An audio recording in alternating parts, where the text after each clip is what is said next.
অন্তর্বর্তী সরকারের তিনটি জাতীয় অগ্রাধিকার তুলে ধরেছেন পরিবেশ, বন ও জলবায়ু পরিবর্তন মন্ত্রণালয় এবং পানি সম্পদ মন্ত্রণালয়ের উপদেষ্টা সৈয়দা রিজওয়ানা হাসান। অগ্রাধিকার বিষয় তিনটি হচ্ছে একটি অবাধ ও সুষ্ঠু নির্বাচন আয়োজন, গুরুত্বপূর্ণ শাসন ব্যবস্থার সংস্কার এবং দীর্ঘ স্বৈরশাসনের অবসান ঘটানোর সাম্প্রতিক শিক্ষার্থী নেতৃত্বাধীন আন্দোলনে প্রাণ হারানোদের প্রতি ন্যায় বিচার নিশ্চিত করা।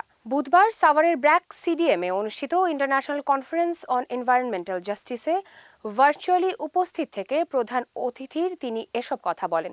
এ সময় রিজওয়ানা হাসান বলেন, বাংলাদেশের অন্তর্বর্তী সরকার পরিবেশ ন্যায় বিচার, জলবায়ু ন্যায় বিচার ও জনগণের অধিকার নিশ্চিত করতে নিরলসভাবে কাজ করে যাচ্ছে।